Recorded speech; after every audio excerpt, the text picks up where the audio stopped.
¿Se ve la presentación, chicos? Sí, sí podemos observar. Bien. Hoy día vamos a hablar de glucopéptidos, ¿sí? Vancomicina, teicoplanina, ¿sí? Entonces,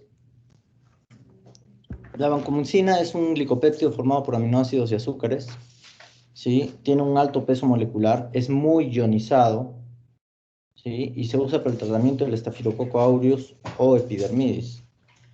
Sí, en todos los que sean resistentes, básicamente. Los que son sensibles a penicilina o a meticilina, es mejor usar estas drogas.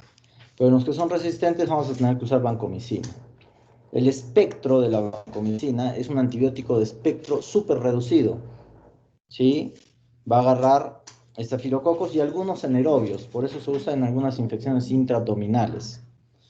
Tiene que estar claro que el espectro es reducido, ¿ya? Solo vamos a agarrar gram positivos, Staph aureus, neumococo, enterococo, ¿sí? Y hay muchas cepas resistentes, el Streptococcus viridans y el Clostridium difficile, ¿ya? No se absorbe por vía oral, absolutamente nada.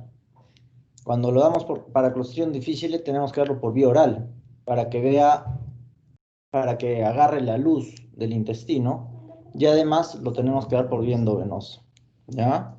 Porque es muy ionizado y tiene un alto peso molecular. Y ustedes se acuerdan que habíamos dicho al comienzo del fármaco 1 que para que una droga sea bien absorbida tenía que tener un bajo peso molecular, ser poco ionizada, ¿sí?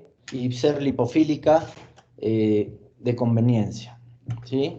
¿Cuál es el mecanismo de acción? Se va a parecer al de la penicilina, ¿sí? Pero no se pone a la proteína, ¿no? Lo que va a hacer, va a envolver dos aminoácidos de D-alanina, y esto hace que las proteínas fijadoras de penicilina no encuentran su enlace porque está envuelto en antibiótico. Ustedes se acordaban de que la PVP de la penicilina se unía al enlace a la alanina, cuando ustedes explicaron los antibióticos. Entonces, no va a encontrar ese enlace porque está envuelto en el antibiótico, está encapsulado por el antibiótico, ¿ya? Entonces la glicina ya no se va a unir a la capa superior y no se forman más puentes cruzados. Por eso no van a actuar en gram negativos, porque también habíamos dicho que los gram negativos tienen de 50 a 200 veces más pared que los gram positivos, ¿no es cierto? La resistencia va a ser para enterococo hay bastante resistencia, ¿ya? Para el Faecium y para el fecalis. Forman una enzima llamada BAN-A, BAN-B, BAN-C, ¿ya? Que son las principales, y la CD que es accesoria. Se puede dar por vía oral, pero no se absorbe, sirve solo para Clostridium difficile cuando se da por vía oral. Se administra por vía endovenosa, no intramuscular, porque es muy tóxica y produce necrosis en la piel, ¿sí? Se tiene que dar de manera muy lenta, ¿sí? En 2 horas al menos, porque produce síndrome de hombre rojo. El paciente se puede poner rojo. Además, el darla rápidamente aumenta el riesgo de insuficiencia renal y el riesgo de plaquetopenia, que son efectos adversos de la vancomicina. Se da cada 12 horas para infecciones generales y para pulmón y sistema nervioso central se da cada 8 y cada 6 horas respectivamente, ¿ya? No se metaboliza la vancomicina, es demasiado ionizada y muy pesada, ¿sí? Va directamente a los riñones. Igual como hacía la micacina, ¿se acuerdan? Los aminoglucósidos, porque son muy ionizados. En insuficiencia renal se acumula, así que hay que recalcular la dosis dependiendo de la depuración de creatinina del paciente, ¿ya? ¿Qué efectos adversos tiene? Parecidos al aminoglucósido también. Ototoxicidad, neurotoxicidad, nefrotoxicidad, Este además tiene plaquetopenia que no tenía el otro, ¿sí? Y liberación de histamina. Por eso produce el síndrome de hombre rojo que se da cuando se pasa en menos de 2 horas, ¿ya? Bien, eso con vancomicina. Luego vamos a tener los azúcares complejos. Entre el principal tenemos la lincomicina, ¿sí? Y tenemos la clindamicina, que es un derivado semisintético de este. Es bacteriostático, ¿sí? Actúa sobre gram positivos, es sensible a Streptococo beta hemolítico del grupo A, a neumococo, el Clostridium tetani, Corynebacterium, Bacillus anthracis, ¿ya? Algunas anaerobios, ¿ya? Se usa para anaerobios, entonces tiene un uso más amplio. Y la clinda además actúa contra Clostridium difficile, contra Bacteroides fragilis, perdón, Toxoplasma, Pneumocystis y algunas cepas de Plasmodium. Entonces vienen a ser el tratamiento de elección para Pneumocystis en pacientes con HIV, para Pneumocystis jirovecii, ¿sí? Para toxoplasmosis, sobre todo la toxoplasmosis cerebral, y como una alternativa al tratamiento para Plasmodium, que es un parásito, ¿no es cierto? Que ustedes ya lo conocen muy bien, ya han hecho parasitología. ¿Qué es lo que hacen estas dos drogas? Actúan sobre la unidad ribosomal 50S, ¿sí? Dentro de estos no está el linezolid, que es una oxazolidona, pero ahorita la vamos a ver. No está en esta clase, pero la vamos a ver y se las voy a tomar en el examen, ¿ya?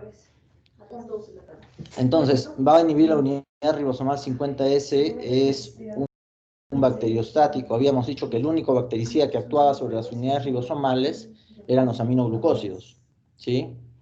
Va a actuar sobre el bloqueo de la acción de la peptidiltransferasa del ARN ribosomal, hace que se bloquee la translocación de complejos, ¿sí?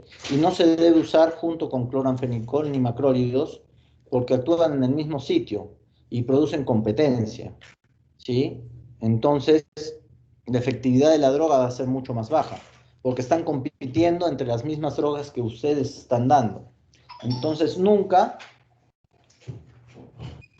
darla con macrólidos ni con cloranfenicol, ¿ok? Eso tiene que estar clarísimo. La resistencia se va a dar por metilación del ARN ribosomal, lo cual hace perder la acción de esa peptidiltransferasa. O sea, ya no podría actuar sobre la peptidiltransferasa. Van a ser eficaces por vía oral, por vía intramuscular, endovenoso solo la clindamicina, la lincomicina solo se da por vía intramuscular o por vía oral, que casi no hay en el Perú. La clindamicina se da endovenoso, oral y por vía intramuscular. Produce bloqueo neuromuscular la clindamicina, entonces se debe dar lento, porque si ustedes pasan rápidamente la clindamicina, el paciente puede hacer paro respiratorio, ¿sí?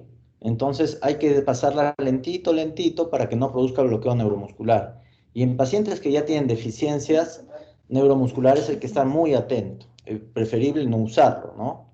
Se debe dar en infusión, ¿sí? No pasa en la barrera hematoencefálica.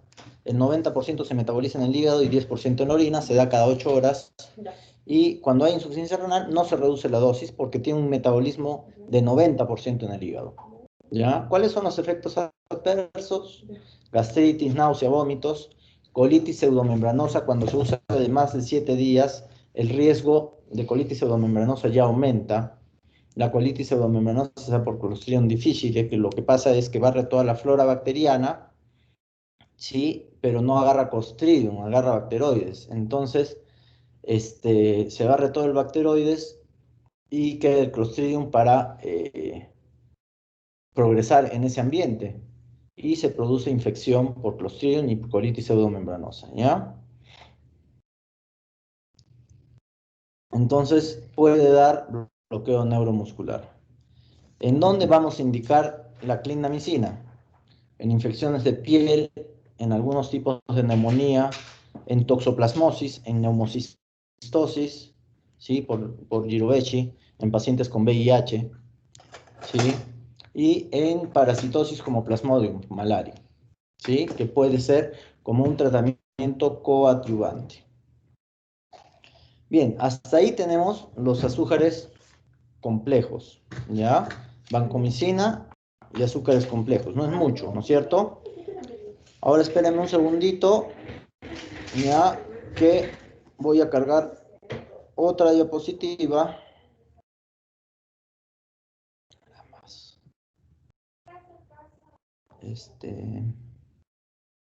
Otras drogas.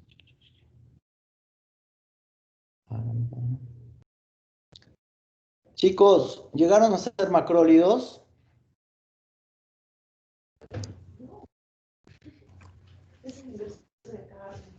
Chicos, ¿llegaron a ser macrólidos? Sí, doctor, creo que sí. ¿Cómo que creo que sí?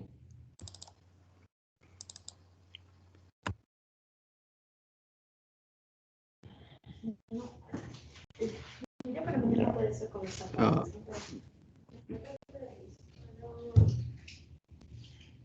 no, Acitromicina, doctor. eritromicina, No, han hecho. macrólidos, no, doctor. Ya. Vamos a hacer ahora macrólidos y otras drogas. ¿Ya?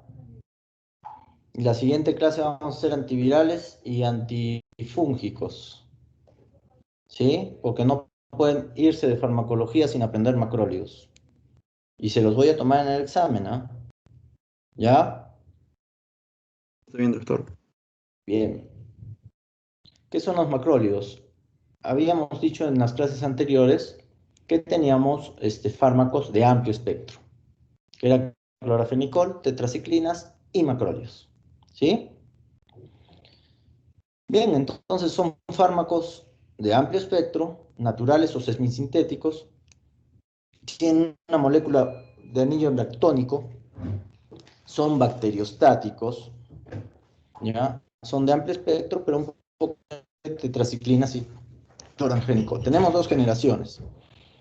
Tenemos la eritromicina, que es de origen natural, que viene del Streptomyces erythreus, y tenemos los de segunda generación, que son la claritro y la acitromicina, ¿sí? La eritromicina va a actuar frente a gram positivos y alguna acción sobre gram negativos. En gram positivos, parecido a la penicilina G, algunos estafilos, estreptococos betemolíticos, neumococo, bacillus anthracis, Listeria, Clostridium, Treponema pallidum, ¿sí?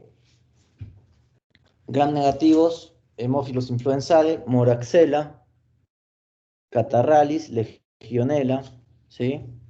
Sobre riquecias y micoplasmas, que es lo que la hace de amplio espectro, ¿no es cierto? Que actúa sobre gérmenes intracelulares.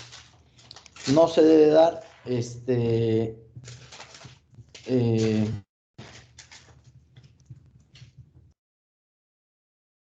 antes de la penicilina, nunca, ¿sí? Solo si ya el paciente recibe antes penicilina, podemos dar macrólidos, ¿ya? Porque acá estamos acostumbrados a de frente dar acitromicina, y por eso hay una gran resistencia a la acitromicina, ¿ya?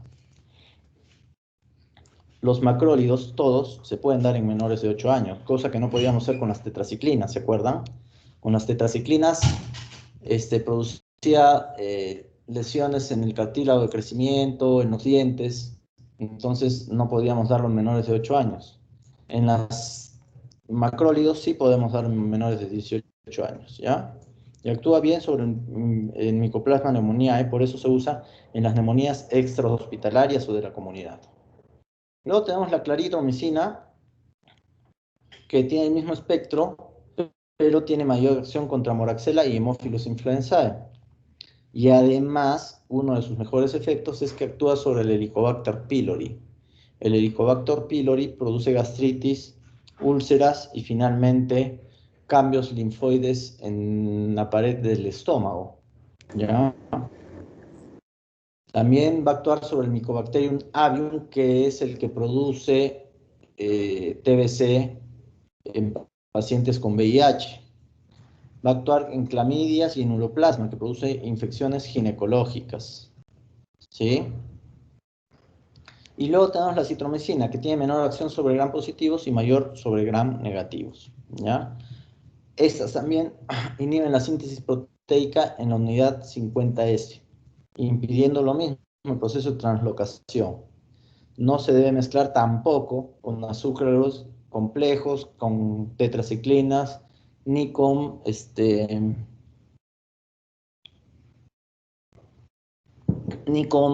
cloranfenicol. Sin embargo, en algunas oportunidades lo hacemos, pero no es lo indicado, no se debe evitar, ¿ya?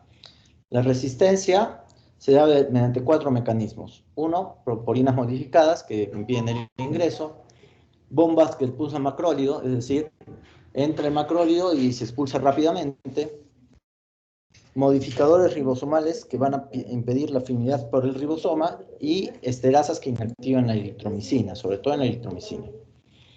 ¿Cómo es la farmacocinética? En la eritromicina, cuando sea por vía oral, se destruye en el estómago, ¿ya? Entonces esto se debe evitar de dos formas. Se envuelve en antibiótico con cubierta entérica, por eso no se puede dar por sonda nasogástrica, o se puede convertir en ésteres combinándola con ácidos grasos, como el estolato, que es la que viene en jarabe. Además, existe eritromicina endovenosa, que no la tenemos en el Perú, ¿sí? Pero sí existe en el mundo, la eritromicina endovenosa. Y una cosa buena que tienen los macrólidos es que actúan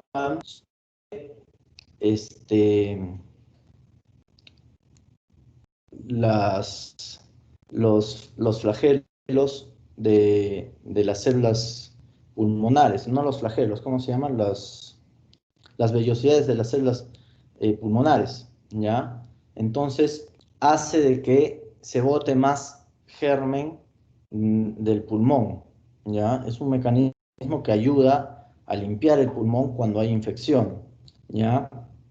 La clarito y la citromicina no van a ser destruidos por el ácido, como sí lo hacía la eritromicina. Se va a dar en tabletas normales o en suspensiones. Se absorbe el doble que la eritromicina y se distribuyen bien por sangre, pero no pasa ninguna de ellas, ninguna de las tres, la barrera hematoencefálica, ¿ya? ¿Qué cosa importante tienen los macrólidos? Que se acumulan dentro de las células, ¿sí? Y esto hace que algunas tengan un efecto antimicrobiano prolongado. Dentro de los leucocitos se acumula, sobre todo la citromicina, ¿sí? Y es por eso que la citromicina se da 3 días, máximo 5 días, porque al acumularse dentro de los leucocitos o los neutrófilos, se va a seguir liberando hasta 10 a 14 días después. Entonces, si damos 3 días, va a seguir liberándose la droga hasta 14 días o 10 días después, ¿ya? El metabolismo, la eritromicina es la que más se metaboliza en el hígado, casi el 95%, la eritromicina es 70 a 30 y la citromicina menos del 12. Pero, ¿qué diferencia hay en que la citromicina sale por la bilis? ¿Sí? Y esa es una gran cosa porque hay gérmenes que se quedan ahí en la vía biliar como refugio y la eritromicina los mata, igual que la ceftriaxona, igual que el ciprofloxacino, ¿sí? Que salen por la vía biliar, igual que el cefepime o la cefepima, ¿ya? Efectos adversos, va a haber tóxicos de hipersensibilidad y biológicos. Los tóxicos van a ser gastritis, una sordera temporal porque no daña el nervio, sino que produce cambios en el líquido del oído interno. Los aminoglucósidos, la vancomicina y la furosemida, sí producen ototoxicidad a largo plazo, ¿no? De hipersensibilidad rara en anafilaxia, en realidad es la droga de más uso cuando un paciente es alérgico a las penicilinas o tiene alergias múltiples, ¿sí? Los macrólidos son más hipoalergenos, ¿ya? Pero el estolato de eritromicina, como tiene ésteres de colesterol y ácidos grasos, puede producir hepatitis colestásica, produce colestasis, ¿ya?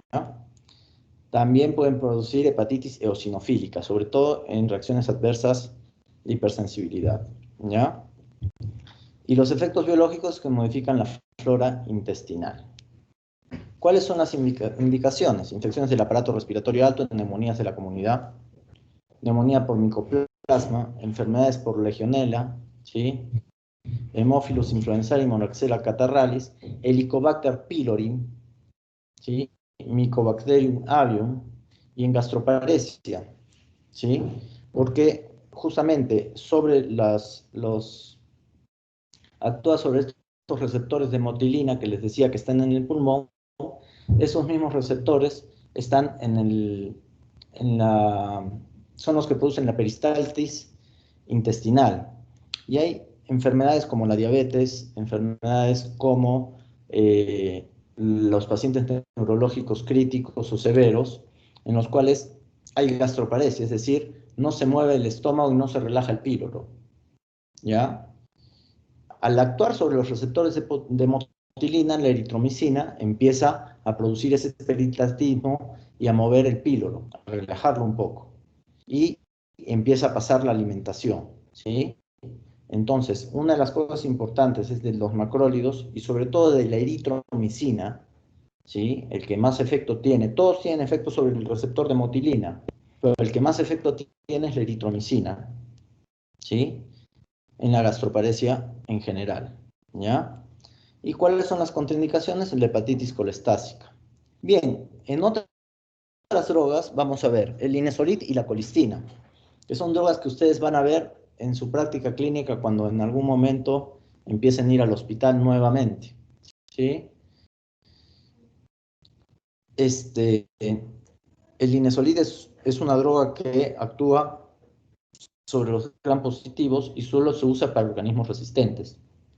Tiene un espectro reducido, se usa en Staphylococcus aureus meticilino resistente, en Enterococcus faecium y fecalis y Streptococcus resistentes a penicilina. Como dice ahí, es una oxazolidona sintética, ¿sí? Inhibe la formación del complejo de iniciación, uniéndose a la unidad 50S, como los anteriores, ¿sí? La farmacocinética se absorbe por vía oral completamente, el 95% cuando sea por vía oral, también hay por vía endovenosa, ¿ya? Podemos darla por ambas, tiene una buena distribución en todo el organismo, ¿ya? No interviene la P450 en su metabolismo y se elimina por vía renal y extrarrenal. Entonces, en pacientes con falla renal no hay que modificar la dosis, ¿ya? Los mayores efectos adversos son náuseas, vómitos, cefalea, trombocitopenia, neuropatía periférica irreversible y neuritis óptica, ¿sí? Puede producir además una acidosis láctica, el linezolid, ¿ya? Y bien, por último vamos a ver a la colistina, que es una polimixina B, que se usaba hace muchos, muchos años. Y se dejó de usar porque producía 30% de nefrotoxicidad. 30% de los pacientes producían nefrotoxicidad severa, pacientes que llegaban a hemodiálisis, ¿sí? Pero con el advenimiento de la resistencia a los fármacos, por el mal uso de fármacos, ¿sí? Se ha tenido que volver a usar, porque causa muy poca resistencia, ¿sí? Es un bactericida, se usa contra los gram negativos, así como tenemos nuestros salvadores para gram positivos, que son Banco y Linezolid, tenemos nuestro salvador para gram negativos, que es la colistina, ¿sí? Se usa para infecciones resistentes, útil para Pseudomonas y para Acinetobacter en general, sobre todo el Baumani, pero en general, ¿ya? Produce falla renal. En insuficiencia renal hay que modificar su dosis. La colistina también produce ototoxicidad, ¿sí? Bien, chicos, hasta acá todo lo de antibióticos de mi parte, ¿sí? Vean, hemos aprendido vancomicina, ¿sí? Lincomicina, clindamicina, por un lado. En los macrólidos hemos aprendido eritromicina, claritro y acitromicina, ¿sí? Y por otro lado hemos aprendido linezolid y colistina, ¿ya? Entonces, son 8 antibióticos que se tienen que aprender de memoria. ¿Ya? Y la próxima clase vamos a dar los otros dos grupos que son antivirales y antifúngicos. ¿Ok? Está bien, doctor. ¿Alguna pregunta, chicos?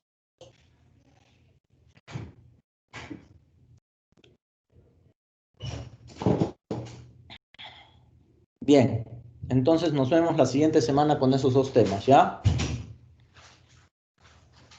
Ok, doctor. Hasta luego. Un abrazo, Hasta cuídense. luego, doctor.